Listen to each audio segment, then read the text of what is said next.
Okay, I hope this is recording.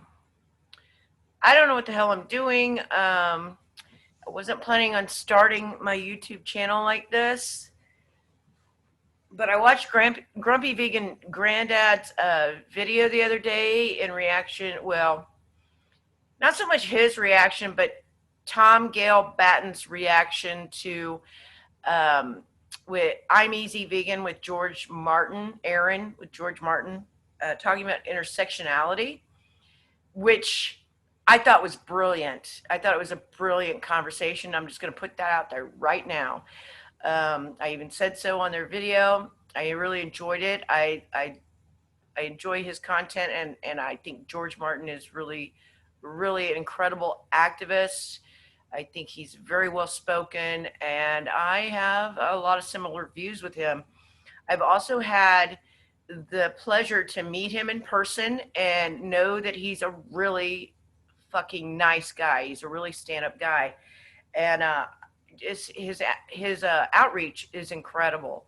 So I think he's very well spoken, much better than me. I'd like to learn from him.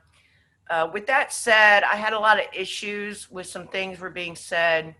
I agreed with some points, but there was a lot of things that I made notes on, and I'm going to be looking at that, and I don't know what the fuck I'm doing. So I'm giving this a go, because this is before I thought about doing a video on this as soon as I watched it, and Michelle Lowe is going to do a live tomorrow.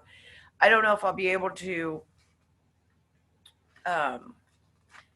participate or not, but I need to get my thoughts out on this, especially because I don't want to take over her live chat with what I've got to say, and I've got a lot to say. So let's go with it. I'm hoping this is recording because I don't know what the hell I'm doing. Here we go. Granddad, it is me, Dan, again. I think this will be the last one before Christmas, and then thankfully it'll all be over soon. Can somebody just give me a little nod to say whether you can hear me, whether there's echoes, whether there's noises?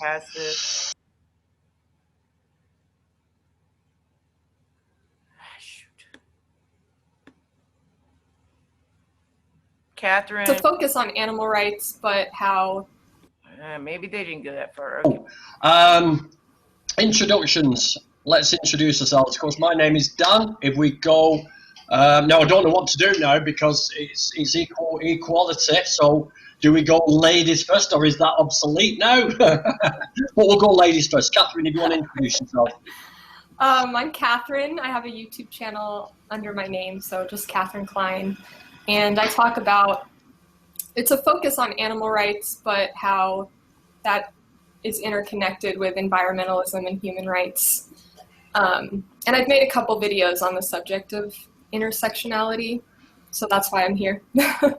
Okay, thank you. So please go over, have a look at Catherine's channel. Please subscribe. Please give her some support because she does a lot for the animals. She does speak up for the animals, so please give her a shout. And over to Tom. Yeah, hi everyone. I'm Tom. I'm an animal rights activist like Dan and Catherine. I have a YouTube channel, but I don't have hardly anything on it, so not worth checking out. But I'm a member of the Animal Rights Show team, along with Nella Giatracu, Jeremy Hess, Wendy McGovern, and Roger Yates. So we do weekly interactive Zoom calls on a range of different topics related to veganism and animal rights, and we kind of dissect them, and we invite contributions from people. So I do that, and then also I co-founded with a number of other local activists a grassroots group called the Surrey Animal Liberation Alliance, with the aim of doing street outreach and kind of pressure campaign style events, hopefully in the new year when things go into a new normal. So that's what I've been doing, and my focus is. I did have your website up and I've lost it, but I will link it in the replay, and I might even try and get it on the banner later when we get a little bit more distracted. So Catherine, I'm just going to keep you to one side for a minute because I just want to tell the folks the story of why this conversation is happening right now and why we're actually doing this. So what happened was, if those of you who watched, George Martin, is it? George Martin. George. Let's have a look. Where's my piece of paper? Yeah, George Martin and I'm Easy Vegan.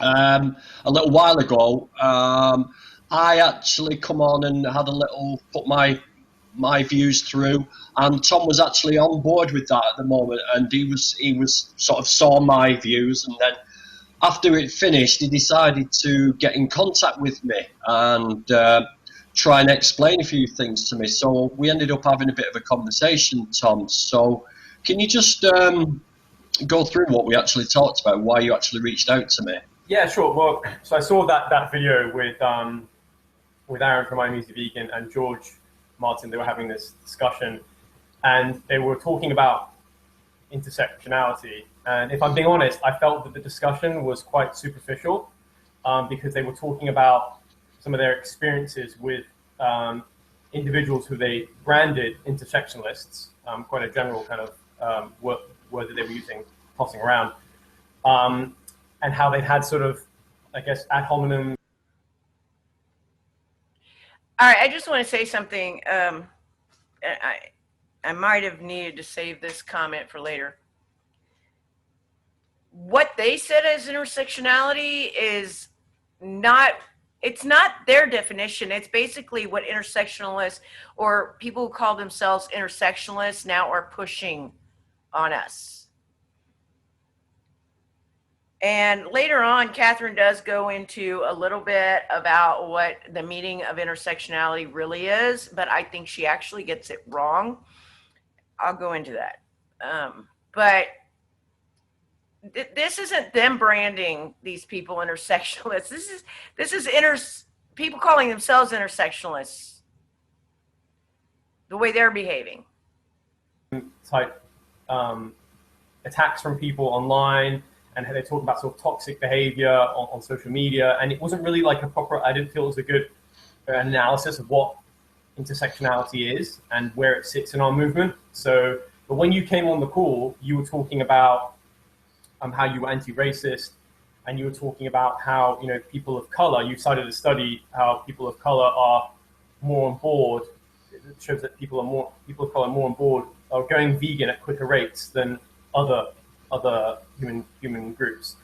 And that was kind of, I guess it wasn't really explored, but I thought you raised an interesting point, and I thought that you seemed curious about kind of justice issues, and you were kind of touching on some aspects of intersectionality, and I thought I'll reach out to him because he sounds like he'd be open to kind of hearing the other side and hearing a kind of analysis of what it is and how it sits in our movement and how it can help us going forward, just to kind of be more aware of social justice problems. I mean, when that stream was happening, though, Tom, I'd like you to explain something to me. When that stream was happening, George Martin was getting absolutely hammered with trolls. Now, why are those people representing intersectionalism, or why are they so anti him? Because he's anti-intersectionalism. I think the problem, part of this problem, stems from, and I think George is probably not the only person, but it stems from this belief and this want to kind of impose veganism as being apolitical, as being, it's not political, it's a singular issue, it's just about the animals, and we're not going to engage in or kind of show any acknowledgement of other forms of social justice issues. We're just going to ignore them. Like, forget about it. It's just about the animals. It's not about humans. It's not about the environment. I think that that's kind of misleading, because the focus of our movement, I'm kind of parroting from what Roger Yates would say, the focus of our movement is the other animals. That has always been the case.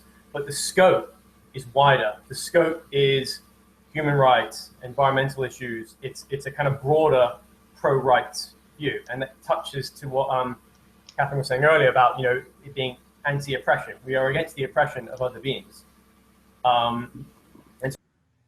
Okay. It is a broader scope, okay?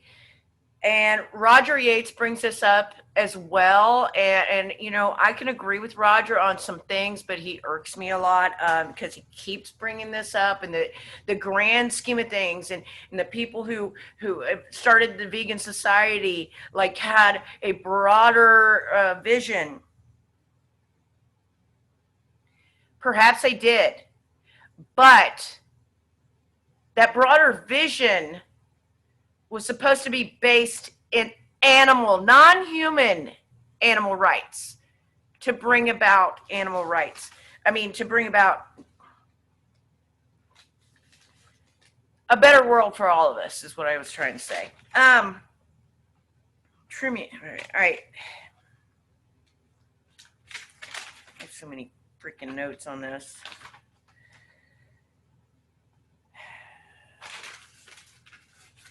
The point is that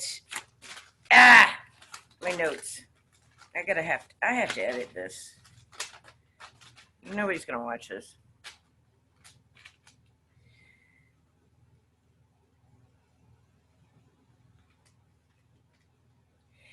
All right, veganism for the betterment of mankind may be the end goal, but the path to that is about non-human animals, okay?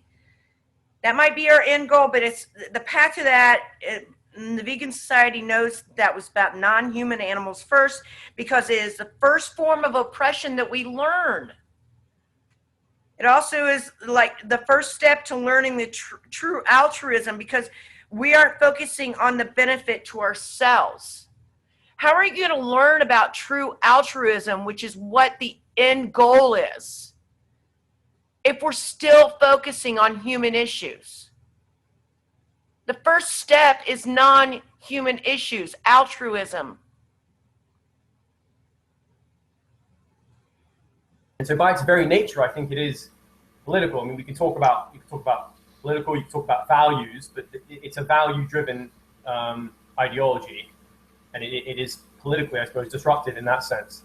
But I guess there have been some things that AV have put online. I know George has been involved with them to try maybe sort of delegitimize some other forms of injustice, particularly the Black Lives Matter post, which that's bullshit. God damn it! And I just hit the wrong button. To Grumpy Vegan Granddad.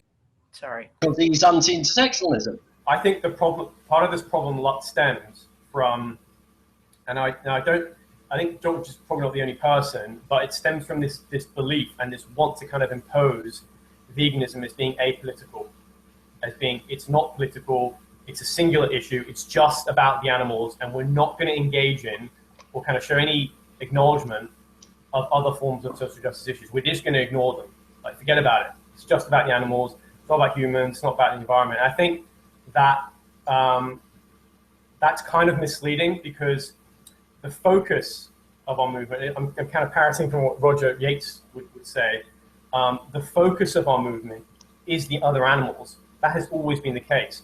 But the scope is wider. The scope is human rights, environmental issues. It's a kind of broader pro-rights view, and that touches to what those Catherine are was saying earlier about those are benefits. Anti-oppression. We are against the oppression. That might be the scope, but that's not how. And so by its very nature, I think it is political. Trying to jump right over the animals to the end game. Values, but it's a value-driven ideology, and it is politically, I suppose, disrupted in that sense. But I guess there have been some things that AV have put online. I know George has been involved with them to try maybe sort of delegitimize some other forms of injustice, particularly the Black Lives Matter. Nobody has delegitimized. What the fuck is wrong with this? Why can't I? God damn it! With them. I mean, if we're not fair enough, we don't have in the West.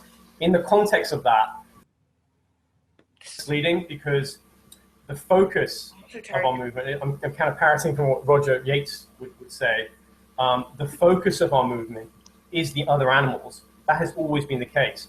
But the scope is wider. The scope is human rights, environmental issues. It's a kind of broader pro-rights view, and that touches to what Catherine was saying earlier about being anti-oppression. We are against the oppression of other beings, and so by its very nature, I think it is political. I mean, we can talk about political, you can talk about values, but it's a value-driven ideology, and it is politically, I suppose, disrupted in that sense.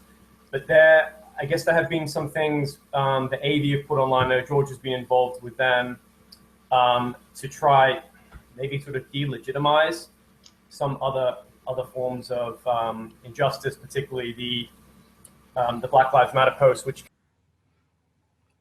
All right, I finally stopped it without skipping to the next video. That post never delegitimized any movement. It was a succinct post that was just simply saying that you do not need to oppress other beings to lift yourself up, is basically what that post was saying. Now, these people think that it was tone deaf. It was just timely. And if people took offense to the fact that it was a BLM movement, it wasn't a statement against the BLM movement. It was a statement about using animals to oppressing others to lift your own human issues up. It doesn't work, okay? You can't oppress others to lift yourself up. And there's more issues about this later. I hope I remember it at the time. Catherine says a few things that I want to say about. She brings that up. I mean, she doesn't know she brings it up. That post was horrific. It was about a man using a pig's head, a decapitated pig's head, in order to lift his own movement up. It doesn't matter what your movement is. It was a good example, and it was timely. You think it was tone deaf? No, it was timely. It was relevant to the situation and the moment. And they further, I should just stop, see, because my thoughts race so fast. I've already watched this video a couple times. Came out, that caused a lot of problems, which was the man of color who had the head of a pig, and it was very upsetting to see that image, and I was very upset by that. But what was interesting with that is that single post was put up there. There'd be nothing about the cops weaponizing dogs. You know why? What did the cops weaponizing dogs have to do with trying to lift up out of your own oppression by oppressing others? That was a separate post. And yes, they did post later about using horses against people. Nobody noticed that, right? No, because it was all about the so-called BLM post. It wasn't against BLM. It was against oppressing others to lift your own movement up.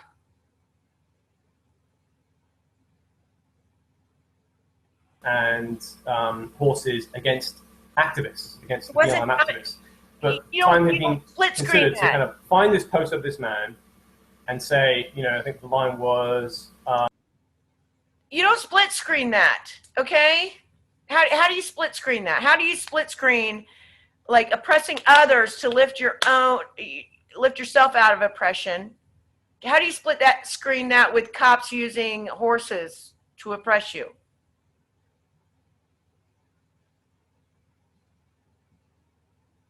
Those are separate issues.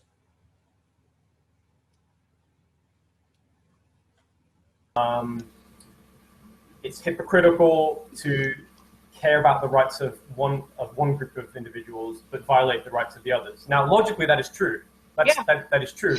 Yes, because I totally got that. As soon as I saw that, I thought it was a really good post, and I thought it spoke volumes.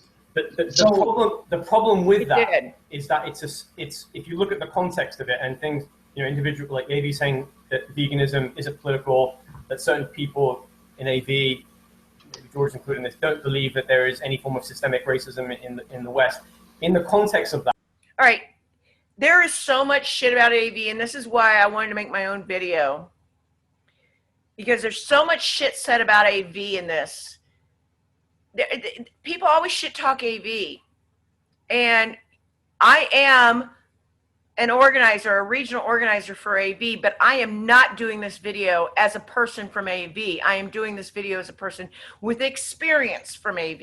That's it. I do not reflect anything, the views or opinions of AV. I'm laying that out there right now. I'm reflecting my own views and opinions as a person in AV. And we all have different ones. And that is the point of AV, the point of AV that they like to point out is that we all have different political and sociological views. And they keep pointing this out like it's a bad thing over and over again. And it keeps getting pointed out, especially by Roger Yates in a lot of videos. It really pisses me off. I don't understand. And again, I do not reflect the opinions or views of AV. I reflect my own opinions and views, but I happen to be in AV. I am one individual. My opinion and views can be different from the person next to me and that person next to me and that organizer, okay? And that member and that member. And that's what got me so worked up about this video. That post is trying to delegitimize the validity of that form of protest. I mean, I'm kind of going off tangent. There were AV members in that protest. In America with the BLM protest, that was the largest civil rights protest in like 50 to 60 years. Millions of people from England were protesting. People of color, white people, all different groups together, side by side in the streets, because they care about this legitimate issue, which is systemic racism, which is trying to champion socioeconomic causes. Oh, and that's something I forgot to mention. You mentioned systemic racism, people not believing it. I welcome you guys to listen to some Black intellectuals like Coleman Hughes. And I think that there are some individuals online, and again, their behavior is somewhat reactionary and toxic, I would say, and I'm not condoning those individuals who kind of launched those attacks at George, because I know that that's not pleasant, obviously, and I don't wish George any ill will. But I think that comes from a point of being very upset that this idea of veganism being apolitical and trying to sort of play down some of these other social justice issues and not at least stand tall with them. I mean, if we're not, fair enough, we don't have to no one's saying that. You're telling us to take a side, stand tall. If we don't stand tall, we're playing them down, is what you're saying. You're saying if we don't pick a side, then we're on the wrong side. That's the fundamental problem with this idea.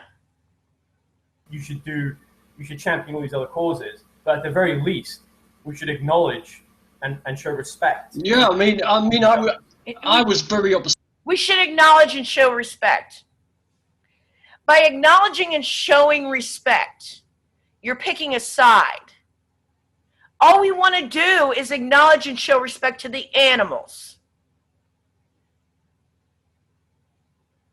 I'm going to tell you something in my experience as an RO. And again, I am not reflecting the views or opinions of AV. I am just telling you my experiences as a regional organizer for AV. I had an organizer come to me after the whole BLM thing, and when Assault and Paul came on, and they apologized for it, and George was stepped down and all that, and she told me, and I shouldn't have said she, I should have said they. They told me that they are an intersectional but do not feel comfortable with their animal rights activism taking a stance, because they felt like the apology from Assault and Paul meant they were taking a stance. How ironic is that? Upset that the Black Lives Matter people were holding up a pig's head. That upset me immensely, and then immensely upset me. What I would say to you that is, do you think that there were vegans protesting in that BLM? Well, statistically, there got to have been some, yeah. There got to have been some, right? So that man, that individual there is not a reflection of what's going on. And also, it's, if you look historically, the head of the pig is kind of being used as this as a species, this racial symbol, actually by white people, I believe it was developed. And does that make it okay? People of color kind of weaponize that against cops because some people don't like cops and all this kind of stuff. We call them pigs, yeah. Yeah, they call them pigs. So, and I think that you look at that individual, and that's what's more interesting to me is why that individual was so upset. Why was he so enraged to do?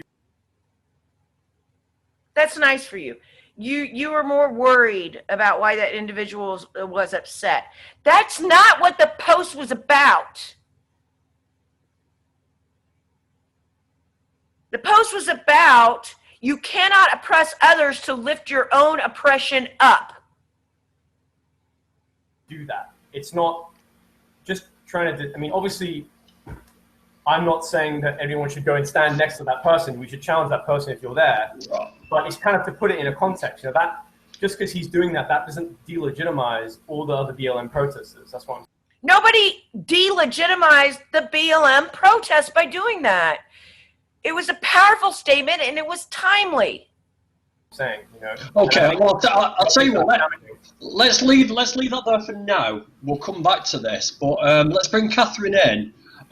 What I'd like you to do is tell me what's the definition of intersectionalism as the way you interpret it, and why is it that some people who claim to be intersectionals have a completely different definition of it. So tell me the basic definition first, and then why there's different definitions of it. That's what I'm a little bit curious about at the moment. Mm-hmm. So it was originally coined by a Black feminist named Kimberly Crenshaw, and it just means that as a Black woman, she experiences both racism and sexism, but in like a combined way. She's right about that. And it was a critique of white feminism, which was not necessarily right about that. It was meant to be used for a law term. Like the early feminist movement, they would ignore Black feminist activists and, for example, make them march in the back during segregation. And they weren't holistic in their activism and like inclusive of Black women. And so Kimberly Crenshaw was trying to make the feminist movement more inclusive and show. No, she was trying to use it as a law term. The ways in which these different forms of oppression intersect. But with veganism, it gets complicated because animals are not experiencing oppression in this way. So that's why I've kind of stepped away from using the word intersectional, and I prefer consistent anti-oppression because it is just more fitting. Good. I like that. But the idea of intersectionality in the vegan movement is like a parallel to the critique of white feminism. So it's making the vegan movement more like holistic, like Tom was saying. The focus is still on non-human animals, but the scope is much larger and taking that into consideration in our activism. So it's not that we can't do focused activism on non-human animals. It's just that we're arguing that we should not perpetuate other forms of oppression in our activism. Nobody is arguing that. No one. So it's not about going out there and being like, let's talk about all these issues all at the same time. It's about... Yeah, it is, actually. That's exactly what it is. Let's talk about non-human animals, but let's not spread racism, sexism, or whatever while doing that. You know, that'd be nice if that's really what it was, but it is asking us to talk about everything else. Even this conversation right here is let's talk about the animals, and it's all talk about human-centric issues. And why? Because we're talking about intersectionality. Right. Yeah. Because the argument is that if you don't, you know, if you say, for example, you've got someone who is I don't know how it's possible, but like say a neo-Nazi or white supremacist, and they claim to be eating a vegan diet, and that's well, let's not take it to extremes there, right? They go on to talk about extreme examples, but here we're going to go talking about neo-Nazis on a vegan diet as an example. I don't know if I call them vegan as such, but obviously their beliefs, if they are kind of espousing racist bigotry and beliefs like that, you have to address that as well. You know, it's not good enough just saying that okay, you're eating a vegan diet, which is great, but you have to kind of address both of them. Otherwise, the danger is if you don't want racism will still continue. It will still perpetuate. Okay. What you're saying is that even if somebody's vegan, they can still be racist. Okay. And then earlier you were talking about how the scope was, and what Roger Yates has talked about is that it's supposed to like help us evolve, right? That veganism is supposed to help us evolve.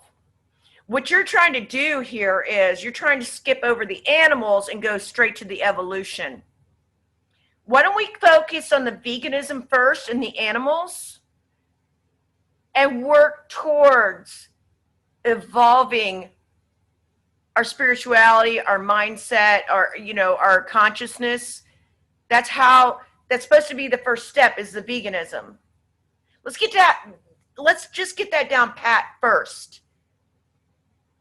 And then work on the scope. You guys are totally jumping over the animals and going straight to the scope. That's the whole point here. Yeah. Right. So, well, I've been vegan for 4 years now, nearly 5 years, and I've been active 3 of those years, and I've always been anti-racist. I've always been anti-homophobic. I've always agreed with equal rights for women, equal pay for women. I hate anything that oppresses people. I hate any injustice that I see. This is why Grumpy Vegan Granddad and I are about the same age. I grew up in the 70s. I've seen racism. I have seen racism. I fought my own dad. When he said the N-word, I kicked people out of my house for saying it. I've dealt with all this stuff. I've always been anti all this stuff, even before I was vegan. why I never keep a job down, because I speak up when I see an injustice. When Yep. people say keep your gob shut, Danny, I Yep. don't. I speak up. So why does this matter to me? Why does Yeah, when I was in the 80s, we called it punk rock. this matter? Why do I need to even Now those think punk rockers are this way? cheaters still. This is what I'm struggling with. Yeah. What's it got to do with my vegan activism? If somebody I know says they're vegan and they come on a vigil with me, and I find out that they're a racist or they're a homophobe, I will just say go away quickly. Yeah, I mean, that's the whole point. It's like, if somebody's spouting off, they're horrible. Like, no matter what situation you're in, I'm sorry, you keep looking to the right, make sure. It's a weird reflex. No matter what situation you're in, you see injustice, stand up against it. Okay? I don't understand what the problem is. What's not understood by that? Okay? And if you see somebody who's not, if you see somebody who's in a situation or bullying or something like that, AV has protocol for that. You report it. That's why we have a hierarchy. If you don't have a hierarchy, who the fuck are you going to report it to? Who's going to take care of it? Is that intersectionalism? Is that intersectionalism, or is that just humanism? I would say that yes, because you have, I think there comes a point where you obviously, I understand why you tell that person to kind of go. Fuck off. Let's not use their own words, mate. It's an adult channel, so don't worry about it. Yeah. So there's that. We don't have we don't want in our movement. We don't want any kind of tolerance towards that. At the same time, maybe you could have a conversation with them privately and talk to them. Okay, it's funny. We don't want any kind of tolerance for that. And if somebody speaks out and says that, no, we don't want any. We wouldn't tolerate that. Okay. There's no place for it. We're here to speak for the animals anyway, so there should be no conversation about it anyway. We'd do that in any situation, okay? But you know what? I've worked with racists at my job, and as long as they are shutting the fuck up and doing their job, we're all achieving the same goal. There's not much I can fucking do about that, okay? That's just a goddamn job. Now, if they spew off their racist views or sexist views, or they make some kind of pass at me, you're damn right I'm going to go and I'm going to fucking call it out. Okay? Just like I would in any other situation. But it's funny how these people keep bringing up AV like this happens all the time in AV. It doesn't. I don't. It just really pisses me off how much these conversations about intersectionality always has to come back to AV, like they're such horrible people. Well, guess what? They're made up of people just like you and me and everybody else. I have trans people in my group. I have gay people in my group, gay couples. And I also have conservatives. But we don't fucking talk about any of that shit. And we all get along. And we do our fucking job. If somebody were to fucking speak up and start spewing their intolerance towards somebody else or bullying, we have protocols for that. That's why we have a hierarchy, because if you don't have a hierarchy, nobody's going to take care of it. Okay? So all these people bitching about having a hierarchy, well, guess what? I mean, if you ain't got anybody to... If you don't have anybody to go to and hold accountable or tell your problems to, then how are you gonna take care of the situation? How? I mean, so much spinning through my head watching this, and then they go on to them and try and engage with them in terms of why they have these views. Because I think most people can be reached, right? Maybe take. Yeah, most people can be reached. So. Here's the weird thing about what Tom and sometimes Catherine are saying in this is that we need to exclude these people without any kind of without any kind of outburst from them. We just need just as a prerequisite, they shouldn't belong to the movement. But then they say, but they can be outreached, right? Isn't that what we're doing? Don't we want everybody in the world to be vegan? Isn't the whole point is to outreach, no matter what their political or political affiliation, sexual orientation? Do we even ask that when we're doing outreach? Do we even ask that? I don't go up to somebody before I outreach them and go, who'd you vote for? Before I start to try to turn them vegan, I don't do that. So once they're in the movement and trying to help out, why would I ask that? If they don't offer it and they're not bullying and they're not making any, making racist comments or anything like that, then it's none of my goddamn business what they think. I'm not the thought police. I just want him to stand there and fucking shut up or do outreach for the animals.